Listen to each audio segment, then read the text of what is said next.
Vamos ahora sí a la sesión 2. Vamos a arrancar la sesión 2, es propiamente dispensaciones. Y la semana pasada, la clase pasada, hablábamos un poquito acerca de el plan de redención, ¿no? Que es Dios revelando, es Dios mostrando la historia de la redención a el ser humano. Y mencionamos acerca de la revelación, y ahí en su material les puse que tenemos 3 tipos de revelación. Está la revelación general, que es la que encontramos en la naturaleza. Tenemos una revelación especial que se puede dar, en este caso, mediante el lenguaje. Y tenemos una revelación personal, y esa se da a través de un representante.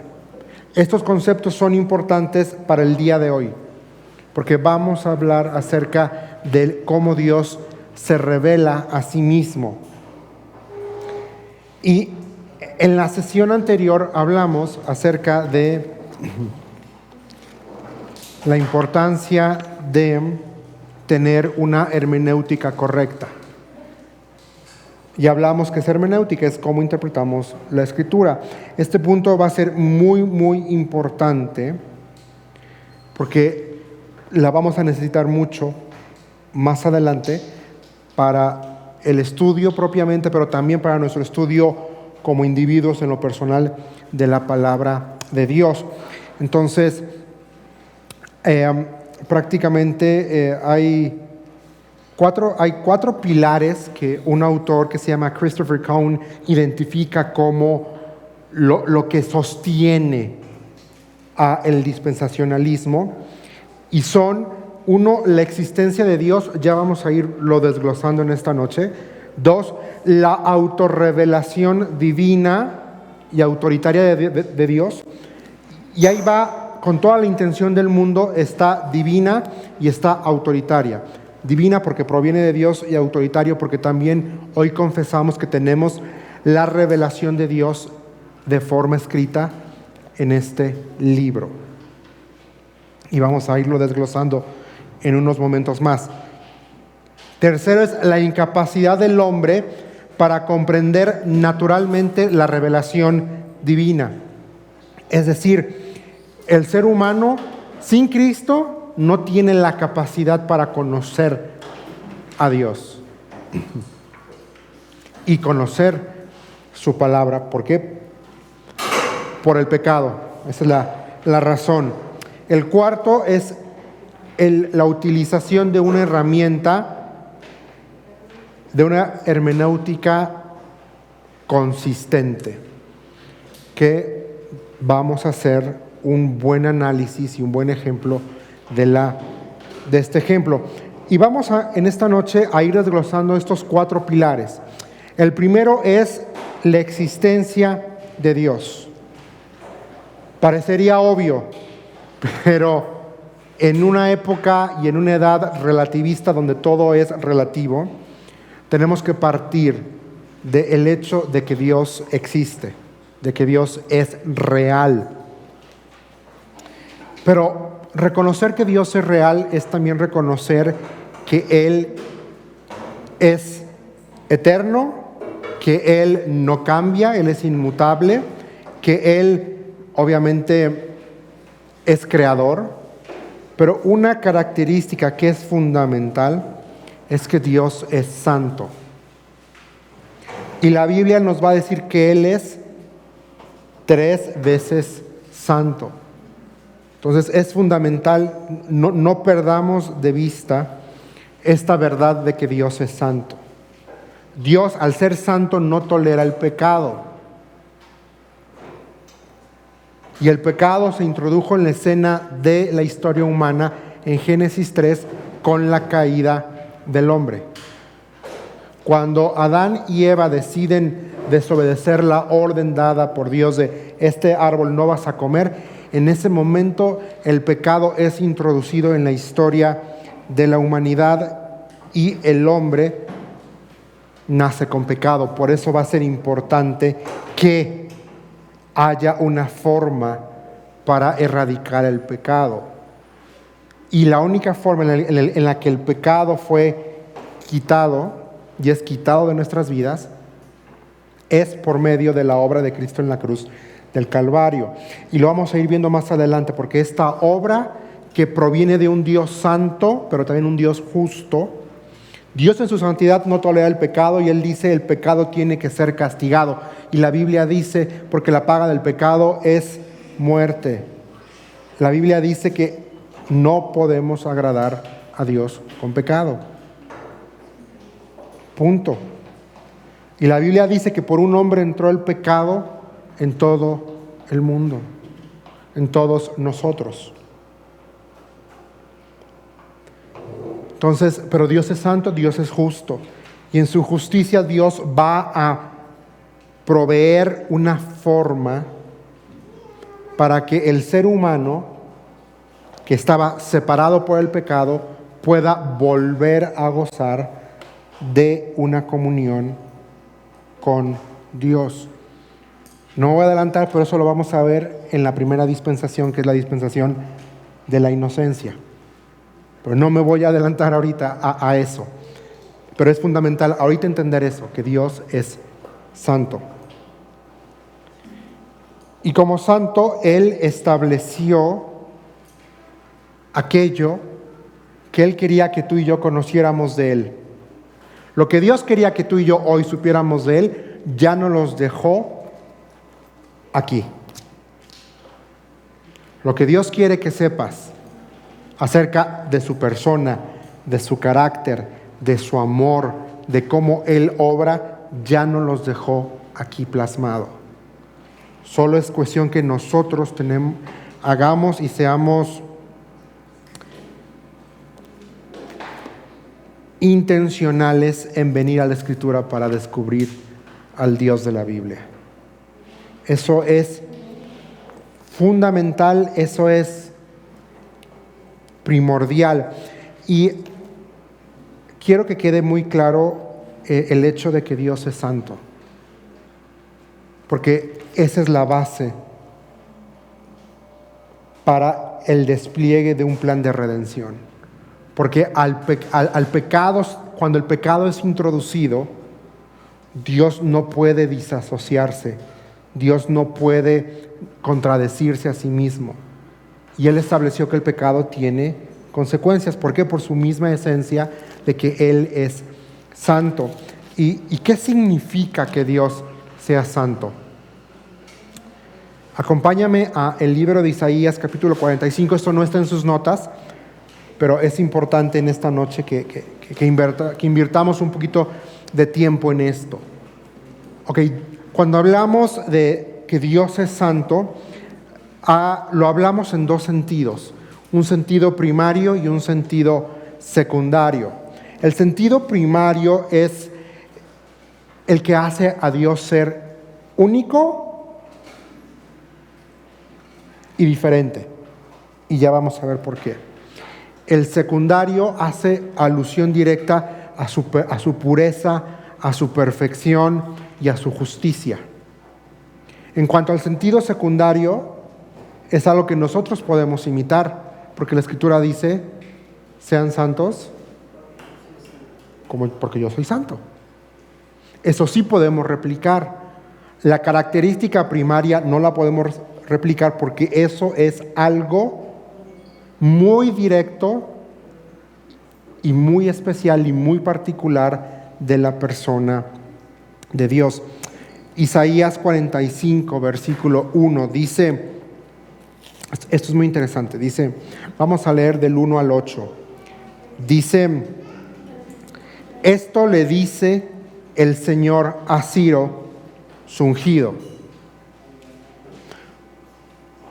cuya mano derecha llenará de poder. Ante él los reyes poderosos quedarán paralizados de miedo. Se abrirán las puertas de sus fortalezas y nunca volverán a cerrarse. Esto dice el Señor. Iré delante de ti, Ciro, y allanaré los montes. Echaré abajo las puertas de bronce y cortaré las barras de hierro. Te daré tesoros escondidos en la oscuridad, riquezas secretas. Lo haré para que sepas que yo soy el Señor, Dios de Israel. el que te llama por tu nombre. Versículo 4. ¿Por qué te he llamado para esta tarea? ¿Por qué te llamé por tu nombre cuando no me conocías?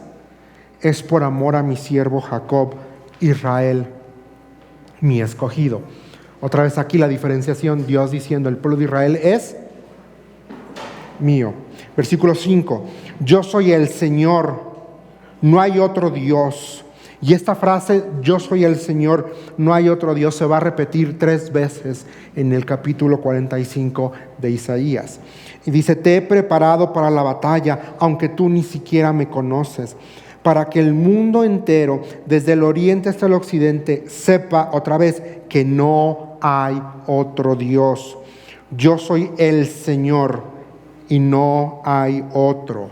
Yo formo la luz y creo las tinieblas. Yo envío los buenos tiempos y los malos. Yo, el Señor, soy el que hace estas cosas. Ábranse, oh cielos, y derramen su justicia, que la tierra se abra de par en par, para que broten juntas la salvación y la justicia. Y la tercera ocasión que se replica esta fórmula es al final del versículo 18 de Isaías 45. Dice, pues el Señor es Dios. Él creó los cielos y la tierra y puso todas las cosas en su lugar. Él hizo el mundo para ser habitado, no para que fuera un lugar vacío y de caos. Yo, el Señor, afirma, y no hay otro. Yo, el Señor, Dios. Aquí vamos a encontrar en 2 palabras que quizá en nuestras Biblias parecen aludir a Dios, y sí, el Señor y luego Dios. En hebreo está diciendo, cuando dice el Señor, está diciendo Yahweh. Y cuando dice Dios en nuestras Biblias aquí en Isaías, la palabra que utiliza es Elohim. Yahweh hace alusión a la autoridad de Dios como Señor. Y Elohim hace alusión a el único Dios verdadero. 3 veces en este pasaje Dios está diciendo, yo soy el único. No hay nadie como yo. ¿Y en qué se basa esta unicidad de Dios? Precisamente en su santidad, en que solamente Él es santo. En eso se basa la distinción de Él con el resto del mundo. Y es muy interesante porque le está hablando aquí, versículo 1 dice, entonces le dice el Señor a Ciro. Ahora, Ciro todavía no nace cuando esta profecía es dada. Y Ciro es de un reino que no es judío. Imagínense lo que un judío sintió cuando escuchó estas palabras. Esto le dice el Señor a Ciro, su ungido. No hay otro lugar en la Escritura en donde Dios diga su ungido a alguien que no pertenezca a Israel. En este momento de la historia, el pueblo de Israel está cautivo en Babilonia. Y Dios está profetizando con mucho tiempo de antelación a un hombre que se llama Ciro. Y le está diciendo, te estoy utilizando. Versículo 2, iré delante de ti, Ciro, y allanaré los montes, te daré tesoros. Y aquí está la clave, lo haré para que sepas que yo soy. Yo soy. Y esta frase se vuelve a repetir en Éxodo 20:23, cuando Dios dice yo soy. Cuando con Moisés dice, y si le digo a la gente quién me envía, Dios dice, diles que yo soy, te envía. Yo soy el que te envía, para que sepas que yo soy el Señor. Otra vez, Dios de Israel, el que te llama por tu nombre. La santidad de Dios es lo que lo hace único, lo que lo diferencia de cualquier sistema, de cualquier filosofía, de cualquier Dios pagano. Y digo Dios con minúscula y entre comillas. Es su santidad.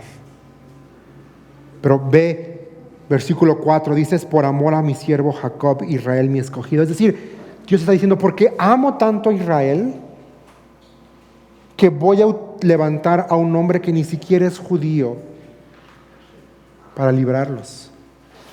Y en el proceso, Ciro, vas a conocer que yo soy el único Dios verdadero.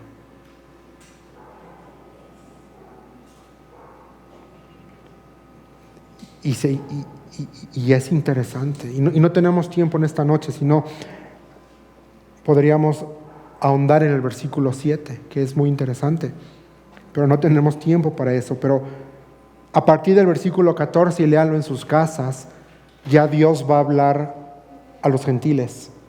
Ya te puedes incluir ahí. Si a partir del 20:14, más bien del 45, más bien capítulo 45, desde el 14 en adelante, ahí está hablando a los gentiles. Y qué hermoso. Y quiero, antes de pasar al siguiente punto, que pienses en esta realidad esta noche. Dice versículo 19 de Isaías 45. Yo proclamo firmes promesas en público, no susurro cosas oscuras en algún rincón escondido. No le habría dicho al pueblo de Israel que me buscara si no fuera posible encontrarme. Yo, el Señor, solo digo la verdad, dice el texto, y solo declaro lo correcto. Quizá nada más para sumar al mensaje del domingo. Si no fuera posible encontrarme, Dios nos habría revelado. Y Él está ahí disponible para que tú y yo lo encontremos todos los días. Lo vimos el domingo. Tenemos acceso ya al lugar santísimo. Y el pastor dijo algo que me dejó pensando el domingo, es, no lo hacemos porque no queremos. No porque Dios no esté dispuesto para ser encontrado. Aquí Él está diciendo, yo no me escondo. Quien me busca, me puede hallar. No lo hacemos porque no queremos. Y otra vez, versículo 21, pues no hay otro Dios aparte de mí. Aquí ya dice, un Dios justo y salvador. Otra vez esta realidad de Dios, de que en su justicia dice, sí, yo tengo que castigar el pecado, pero también voy a proveer para que tú no tengas que ser separado de mí por toda la eternidad. Y ese es el Evangelio. Otra vez, versículo 22, yo soy Dios, no hay otro. Versículo 23, he jurado por mi propio nombre, he dicho la verdad y no faltaré a mi palabra. Qué hermoso.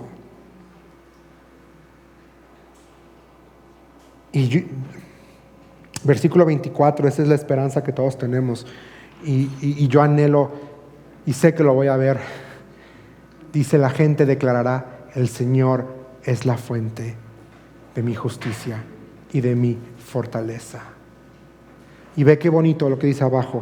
Y todos los que estaban, ¿qué? Enojados con Él, se le acercarán y quedarán avergonzados. A veces nos creemos mucho enojándonos con Dios. ¿Por qué Dios hiciste esto? ¿Por qué Dios permitiste lo otro? ¿Por qué esto? ¿Por qué lo otro? Pero cuando lo contemplemos y lo veamos en toda su perfección, en toda su santidad, en toda su justicia, esos pensamientos nos van a humillar. Pero sabes una cosa, no tenemos que esperar a eso, porque el principio es inalterable. Porque cuando tú y yo venimos con nuestra frustración, con nuestro coraje, con nuestro enojo hacia Él porque no hizo lo que yo quería que Él hiciera, cuando Él habla, por este libro, no sé tú, pero yo la mayor parte de las veces termino avergonzado. Porque mi falta de fe queda evidenciada delante de la justicia perfecta de Dios. No se trata de lo que yo quiero como yo lo quiera en el momento en que yo lo quiera. Se trata de lo que tú quieras, como tú lo quieras, cuando tú quieras. Dios. De eso se trata.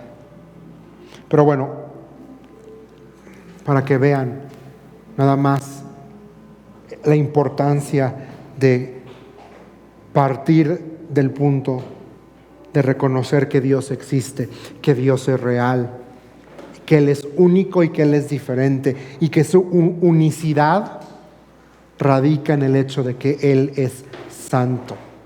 No solamente Él es santo, Él es 3 veces santo. Y el libro de Apocalipsis dice también eso, que los ángeles se tiraron y dicen: santo, santo, santo es el Señor Dios Todopoderoso. Hay cosas que yo no entiendo, hay cosas que me duelen, que pasan. Y quizá en el momento no puedo tener una respuesta, pero cuando pasa el tiempo puedo voltear y puedo ver y puedo decir: Dios, tenías un propósito. En ese momento no lo entendía, pero ahora sí lo entiendo. Y ahora puedo ver por qué me hiciste pasar por eso. Quizá cuando yo estaba muy enfermo y estaba más para allá que acá, no podía ver más allá de mi realidad de ahora, de mi quebrantamiento físico. Pero al pasar el tiempo, puedo voltear y puedo decir: Dios, tú me hiciste pasar por eso con un propósito. Gracias. Gracias. Y hay alguien aquí que tiene que escuchar esto. Para mí, Dios me dio una palabra muy específica aquí en Isaías 55:11. Y alguien esta noche lo tiene que escuchar. Dice: donde antes había espinos, cámbiale ahí espinos y ponle: donde antes había dolor, donde antes había llanto, donde antes había lamento, donde antes había tristeza, donde crecía el abandono, donde crecía la soledad, brotarán mirtos. Isaías 55:13. 55:13. 55:13. Donde antes había espinos, crecerán cipreses. Donde crecía la ortiga, brotarán los mirtos. Y aquí está el propósito. Aunque no lo entendamos cuando vemos las espinas y los ortigos, dice: estas cosas le darán gran honra al nombre del Señor. Serán una señal perpetua de su poder y de su amor. ¿Qué está queriendo decir? Que esas espinas, esos ortigos, van a ser señal perpetua del poder de Dios, de lo que Dios puede hacer, de la esperanza que puede traer, de la restauración que puede traer, de la paz que puede traer cuando hay dolor, cuando hay abandono, cuando hay tristeza, cuando hay enfermedad, cuando pasamos cosas que no entendemos. Porque tenemos que recordar que no se trata de nosotros. tenemos que salirnos, sacarnos del escenario y recordar que todo es para la gloria de Dios. Primer punto, el primer fundamento del dispensacionalismo es reconocer que Dios existe. El segundo es reconocer que Dios se revela a sí mismo en su palabra, en la creación y en la persona de Cristo Jesús. Vamos rápido a segunda carta de Pedro. Segunda de Pedro 1, 20. Segunda de Pedro 1, 20. Dice hasta el 21. Sobre todo tienen que entender que ninguna profecía de la Escritura jamás surgió de la comprensión personal de los profetas. Por eso les decía que es importante una hermenéutica correcta, una hermenéutica literal, porque hay quienes dicen que tenemos que acercarnos a la Escritura de una forma para buscar metáforas nada más, o para ver alegorías nada más. Pero ve que dice aquí, jamás surgió de la comprensión personal de los profetas, ni por iniciativa humana. O sea, no es que a alguien se le ocurrió, perdonen lo que voy a decir en este momento, no es que alguien se fumó un porro y dijo, voy a escribir algo, una historia. Todo lo contrario. Dice, al contrario, fue el Espíritu Santo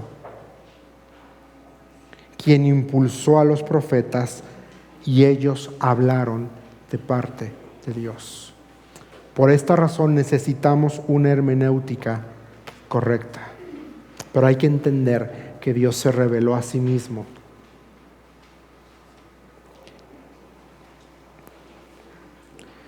La revelación especial glorifica a Dios de una forma bien especial, porque le comunica al ser humano no solamente la necesidad de salvación, sino la forma y la vía en la cual el ser humano puede ser salvo.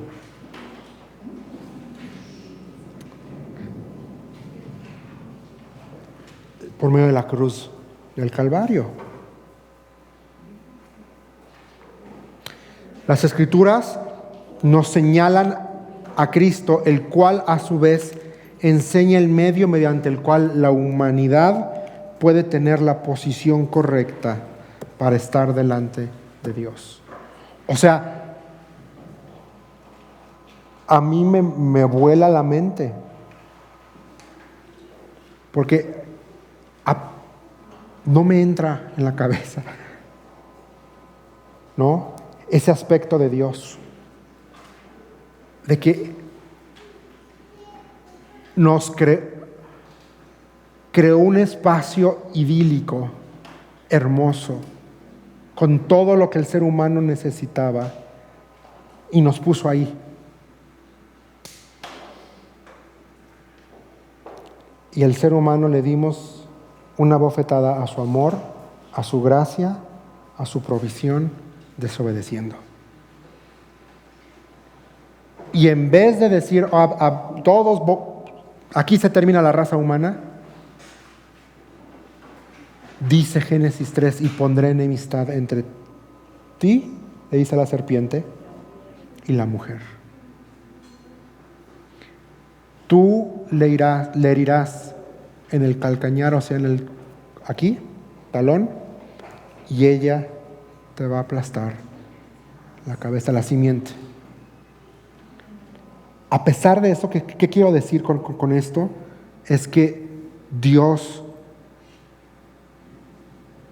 castiga el pecado, pero al mismo tiempo no tenía por qué, pero en su justicia y en su misericordia provee la forma para que tú y yo podamos tener una relación con Dios. Nos dio la forma para salir del atoro, para salir del hoyo, para ser perdonados, para tener una eternidad segura a su lado. A mí no, me vuela la mente, es algo que no puedo entender. Decimos que la revelación que Dios hace de sí mismo es autoritaria precisamente porque proviene de Él.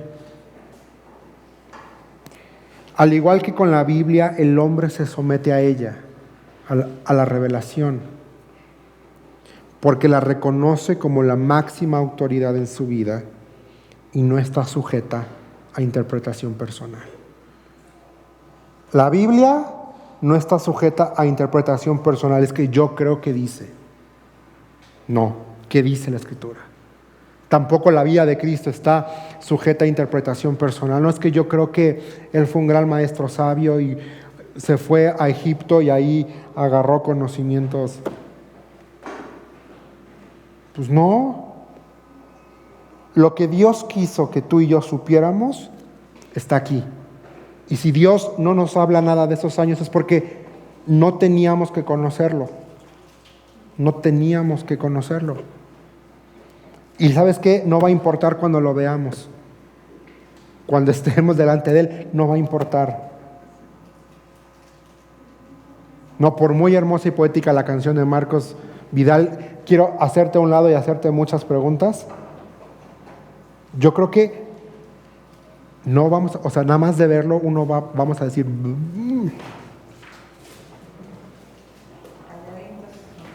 y tirarnos al suelo como los 24 seres, los ancianos, y decir, santo, santo, santo, y decirle, aquí tienes mi corona si es que la llego a ganar. Ahí sí aplica la frase de la canción, ¿no? Si la llego a ganar. Pero, segundo, el dispensacionalismo también reconoce la autoridad de la Biblia. Y porque reconocemos que proviene de Dios, ya lo leímos, fue inspirada por Dios, fue soplada por Dios. Cuando reconocemos que este libro fue soplado por Dios, inspirado por Dios, estamos reconociendo varias cosas. Uno, su autoría, que Dios es el autor. Dos, estamos reconociendo su divinidad.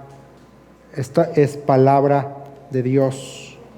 Lo digo de una forma respetuosa, es la palabra de Dios. Pero también estamos reconociendo que al ser la palabra misma de Dios, tiene autoridad sobre mi vida. Tendría que tener más bien autoridad. Tiene. No sé si me voy a entender. Tiene. Pero en la práctica, mejor no respondemos en voz alta, ¿verdad?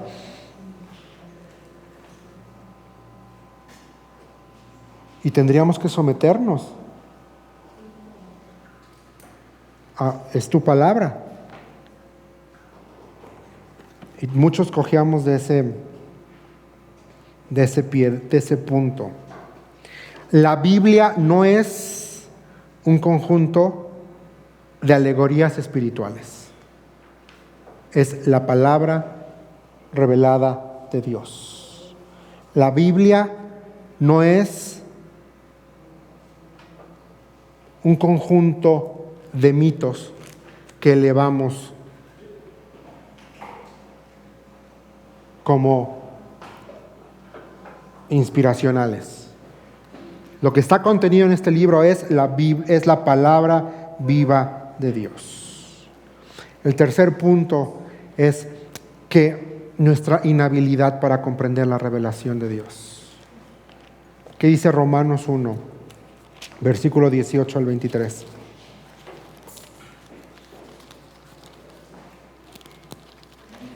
Romanos 1, 18 hasta el 23. Dice, pero Dios muestra su ira desde el cielo contra todos los que son pecadores y perversos.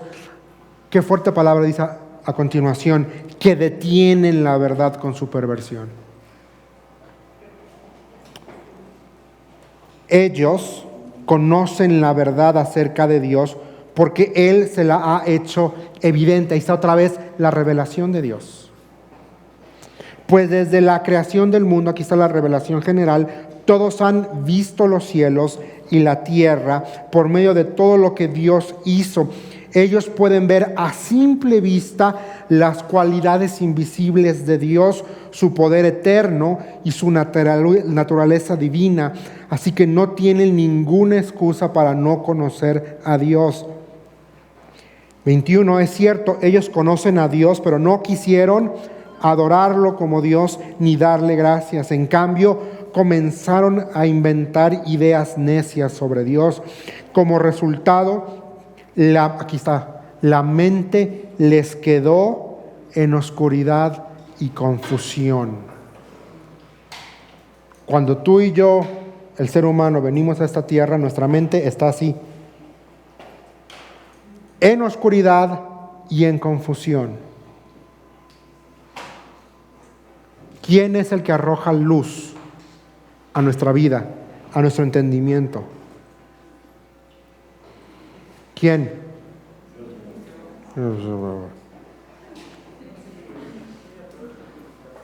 ¿Quién?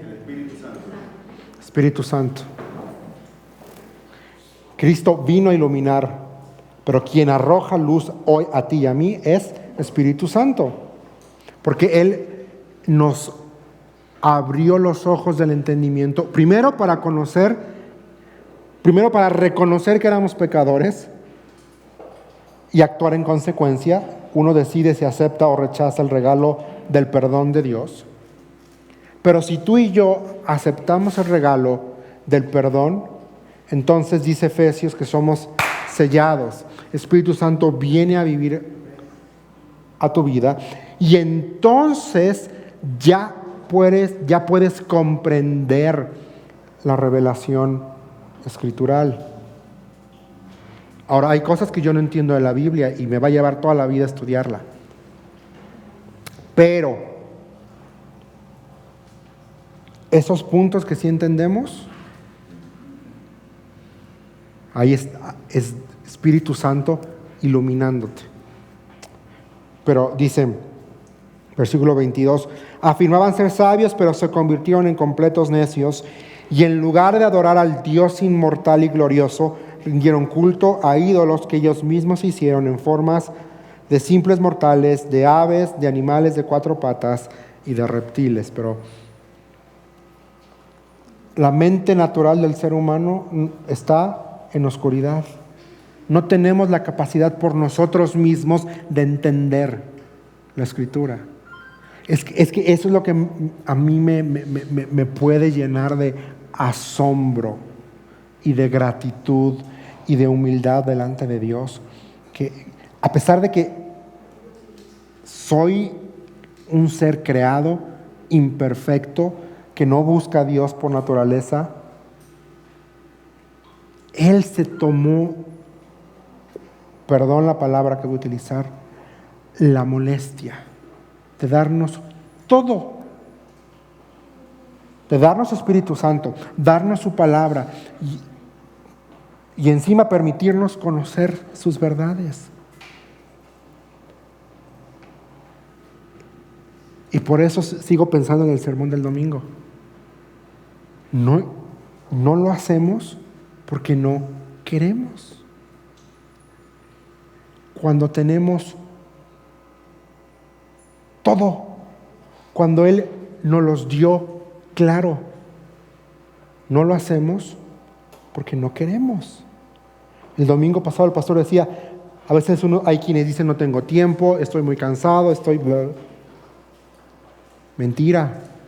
La verdad es que no lo hacemos porque no queremos.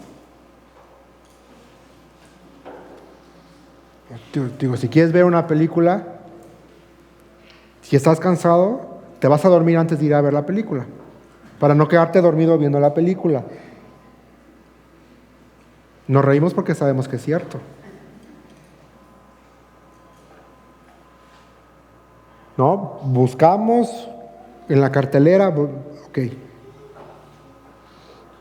Y a pesar de que nos chutan 25 minutos de anuncios y de comerciales, aún así llegamos antes de que se prenda la pantalla. Y con la bandeja. Yo no sé qué coman ustedes, pero no sé si me estoy dando si vamos a. Y 1 Corintios 2:14 dice: solo los que son espirituales pueden comprender lo que el Espíritu quiere decir. Solo los espirituales pueden comprender lo que el Espíritu quiere decir. Dice ahí, pero los que no son espirituales, o sea, los no creyentes, el ser humano por su naturaleza, dice, no pueden recibir estas verdades de parte del Espíritu de Dios. ¿Por qué? Porque no tienen Espíritu Santo adentro, pero tú y yo sí. Dice, todo les suena ridículo y no pueden entenderlo. ¿Por qué? Ahí está la razón. Porque solo los que son espirituales pueden entender lo que el Espíritu quiere decir. Y aquí el autor de Corintios, el apóstol Pablo, cuando dice los que son espirituales, no está diciendo gente ermitaña que se va a la montaña y vive 40 días sin nada más que en un éxtasis, o gente como el pastor, ¿verdad? Que su trabajo es pastorear una iglesia. No, espirituales aquí significa cada uno de nosotros, porque somos seres espirituales. Y porque si tú creíste en Cristo, y yo creí en Cristo, te tengo una noticia, ya lo sabes, tienes Espíritu Santo ahí, en ti. Entonces, eres espiritual, y al ser espiritual tienes la capacidad para entender este libro, entender las cosas de Dios. Aquí dice, segundo párrafo, la incapacidad de comprender la revelación divina es debido a la falta de voluntad para someterse a Dios como lo que es Dios, creador. Y precisamente porque no tengo voluntad, es que no reconozco la autoridad de Dios sobre mi vida. La falta de temor a Dios produce en nosotros la capacidad de entender la Escritura.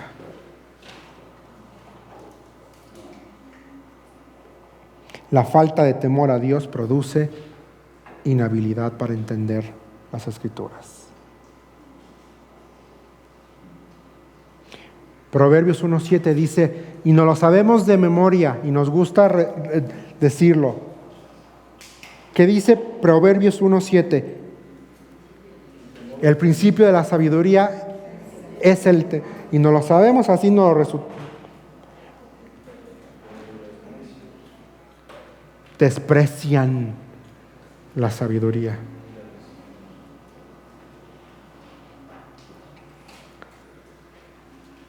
El temor al Señor. Si yo de verdad tuviera temor de Dios, lo busco.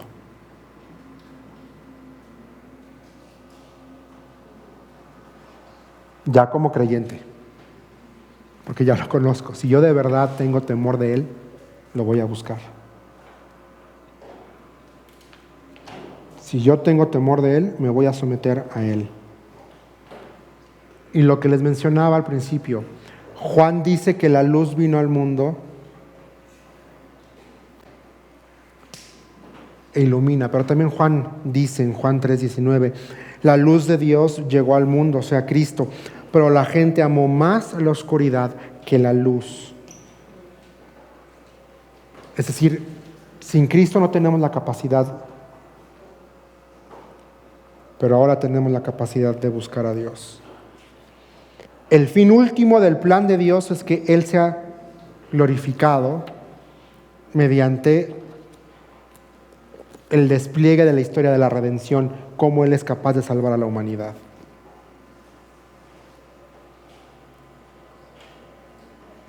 Pero lo que les decía que a mí me sorprende, se los puse en uno de los párrafos ahí que dice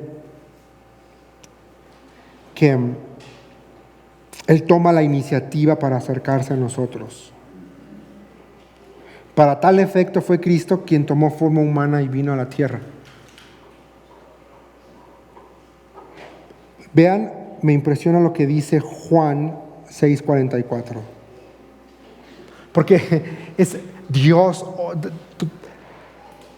desde el principio, Dios en el proceso y Dios al final. Ve lo que dice Juan 6:44.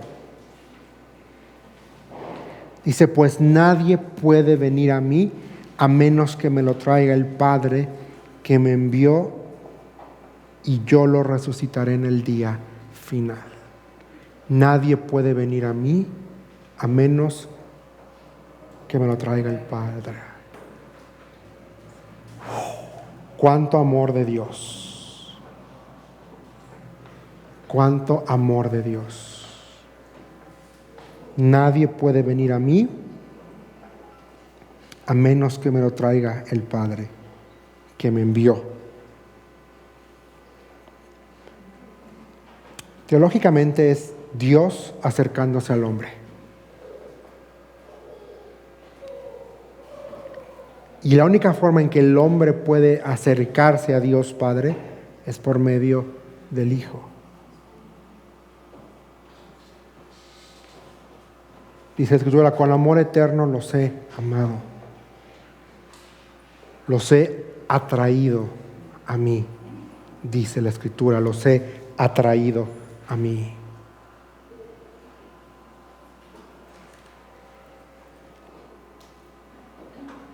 Dios es el iniciador de nuestra salvación. Es lo que dice este versículo. Él nos trae al Hijo para que por medio de Cristo podamos tener la relación correcta delante de Él.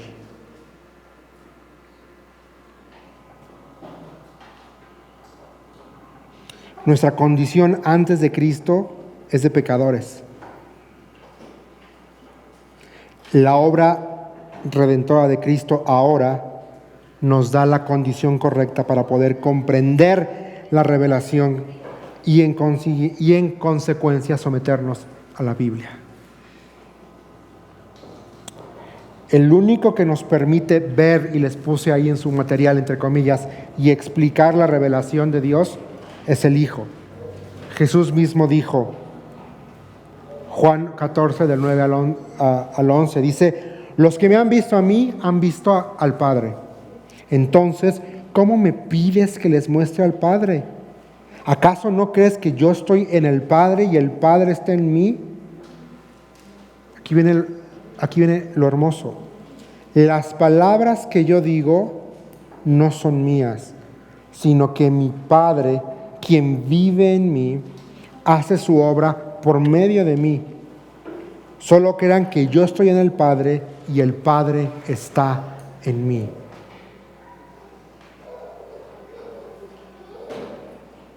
¿No les deja sin palabras el ver cómo la Escritura se cumple cuando dice que Dios, que Él es Él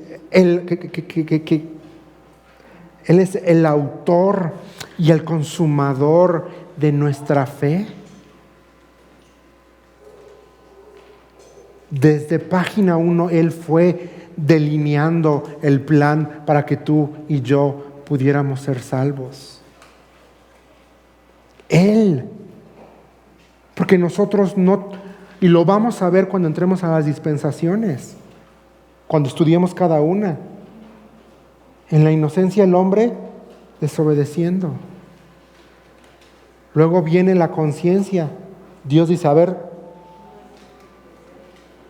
y el hombre se contaminó tanto que tuvo que venir un diluvio para limpiar. Y después Dios llama a un hombre y le da una promesa. Lo escoge, hace una nación. ¿Y qué hace el pueblo? Y después Dios, por medio de Moisés, le da una ley. Y todavía el pueblo de Israel descaradamente dice, todo lo que digas, lo haremos. para minutos después estar adorando una vaca ahí de oro o un becerro de oro.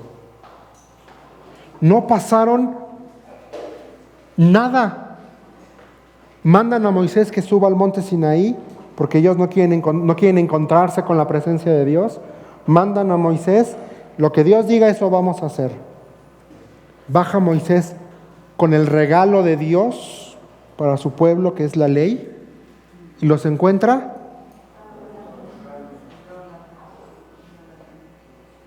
y aún así Dios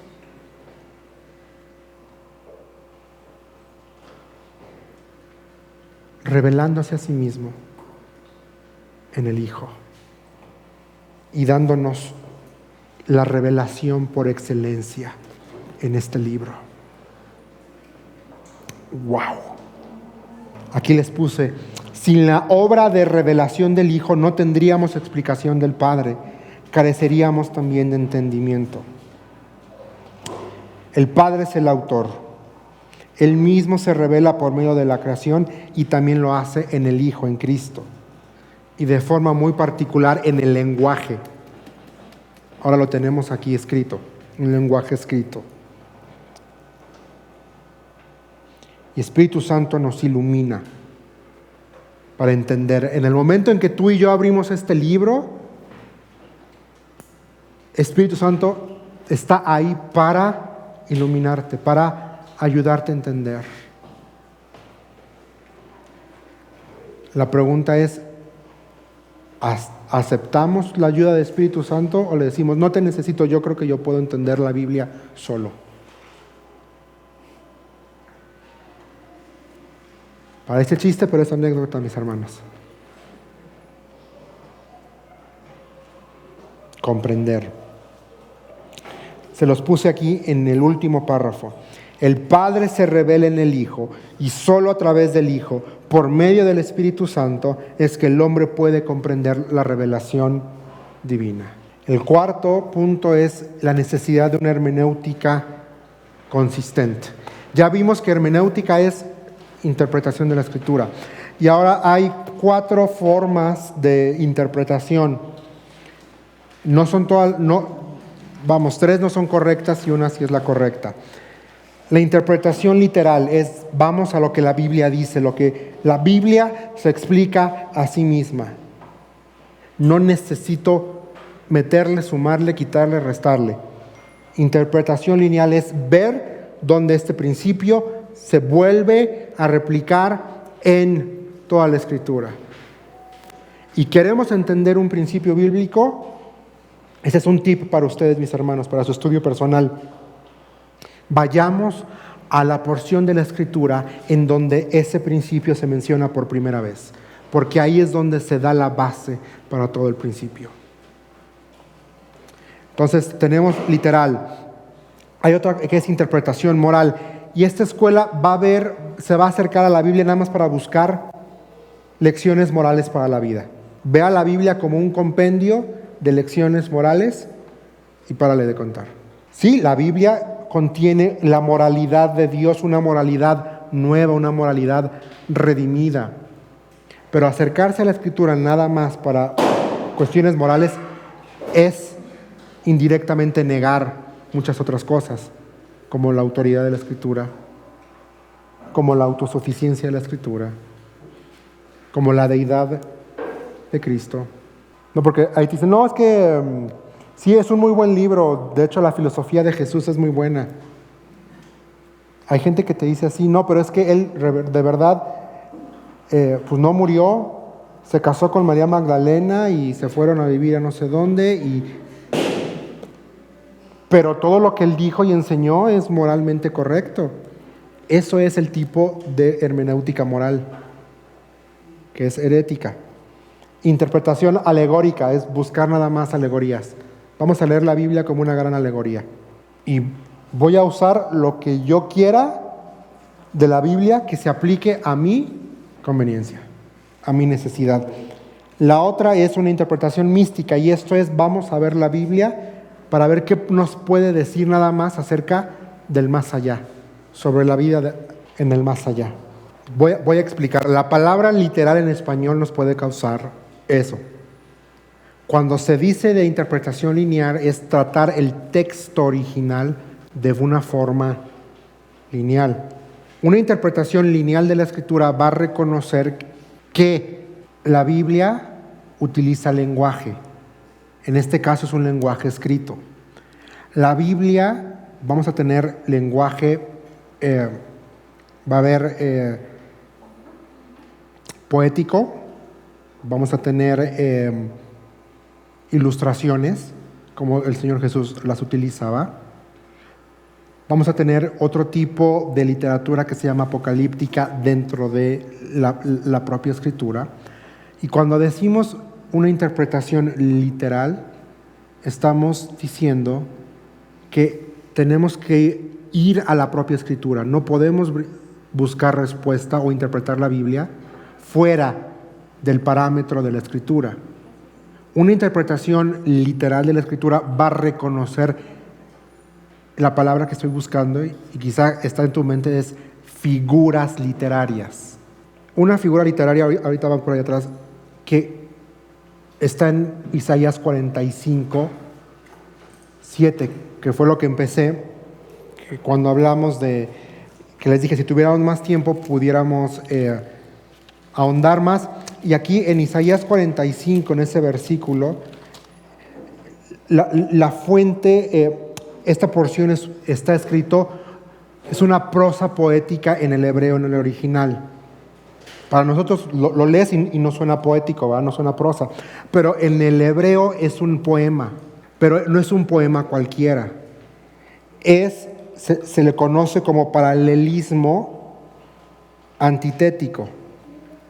Es decir, va a ser uso de antítesis comparativa para darnos a entender una cosa, que es el control absoluto y la soberanía que Dios tiene.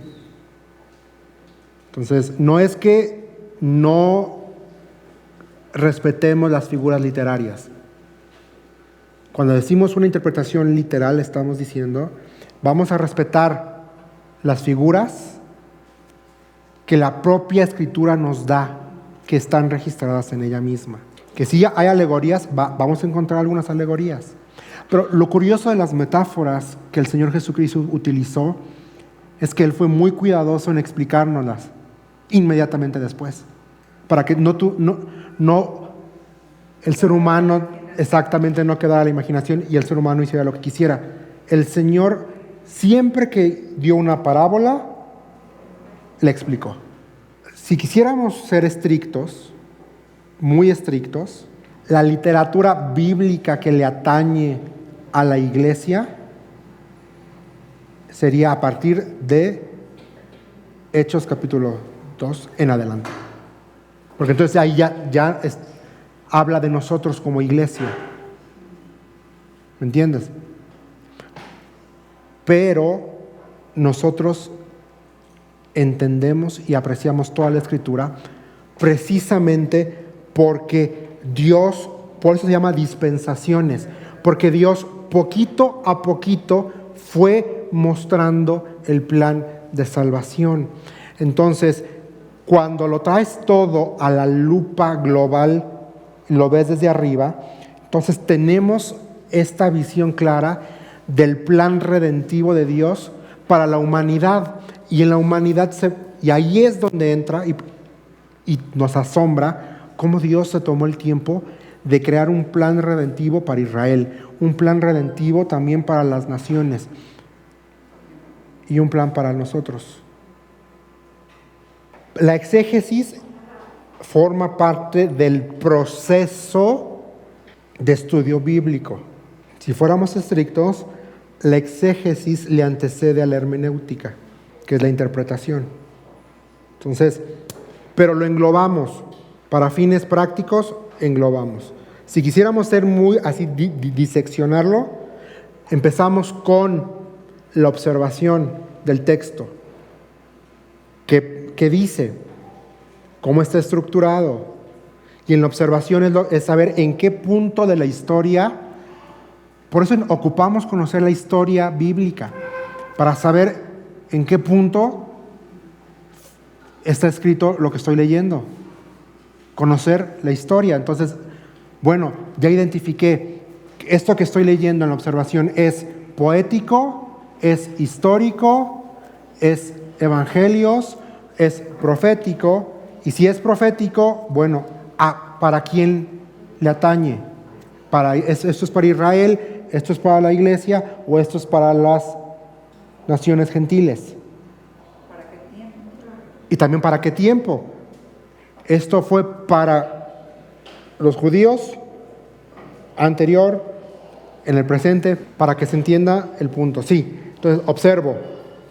En la observación voy a ir anotando.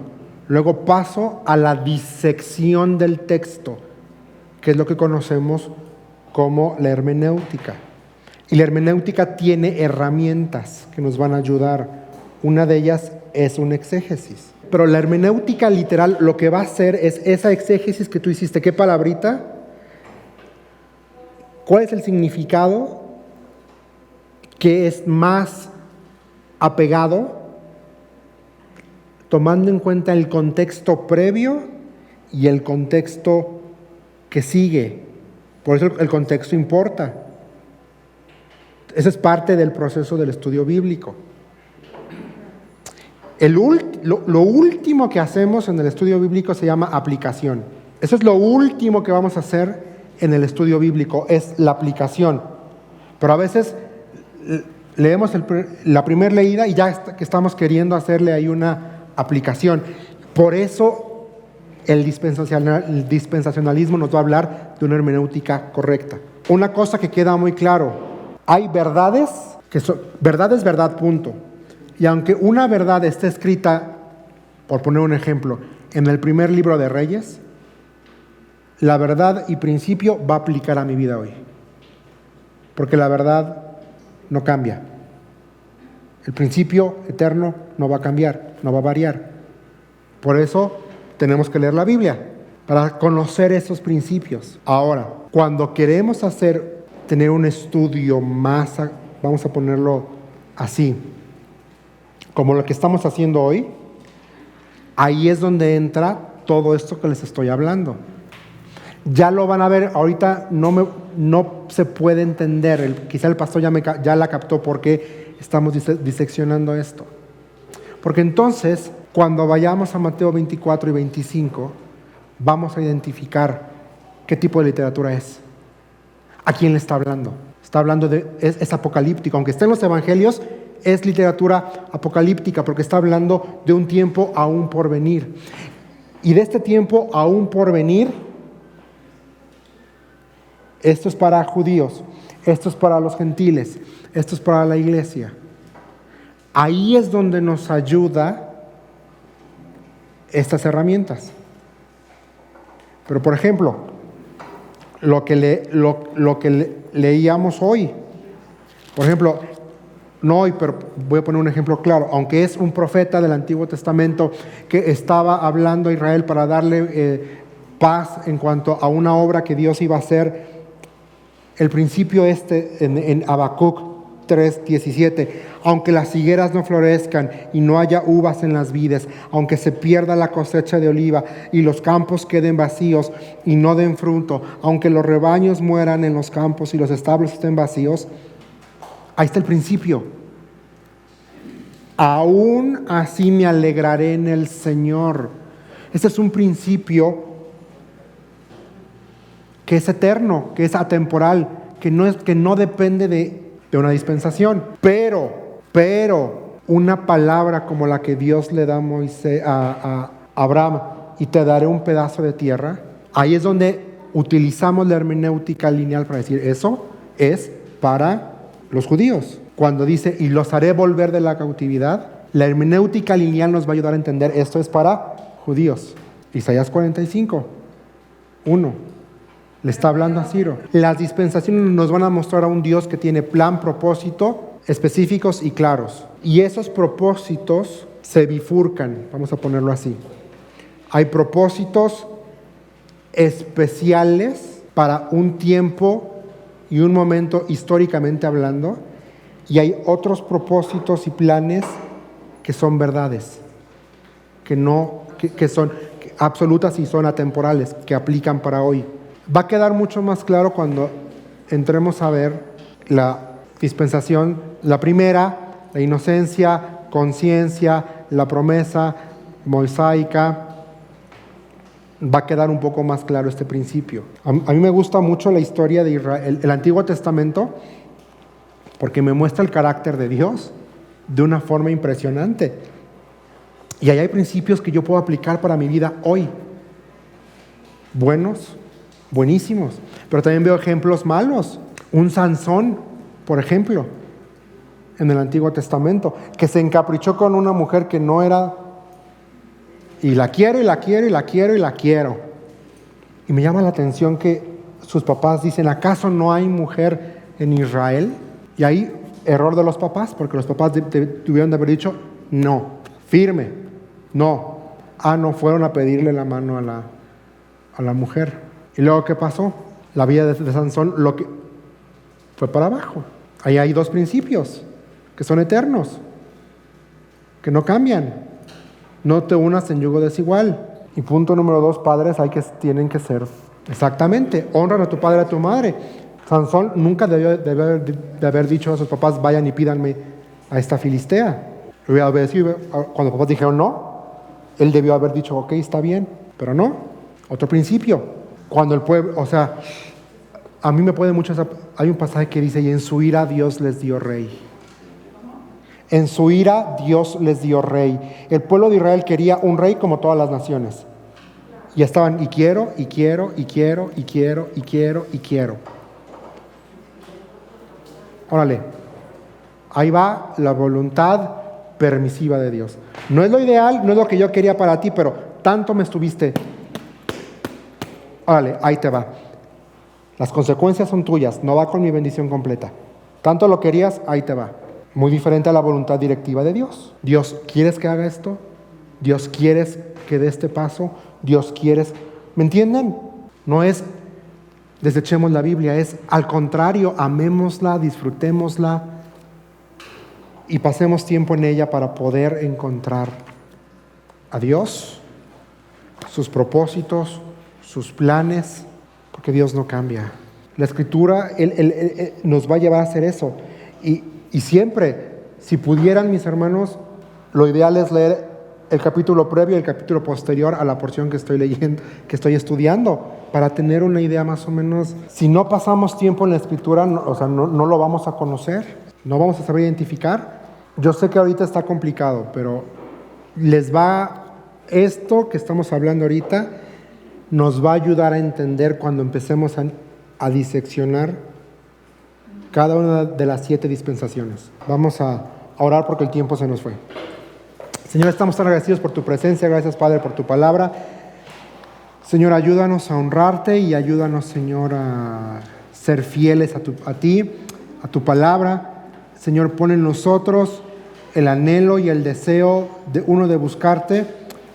Y Señor, y cuando te encontremos, que estemos dispuestos a someternos a ti. Por favor, Señor. Y Señor, gracias porque eres bueno y ponemos todo en tus manos. En Cristo Jesús. Amén. Amén.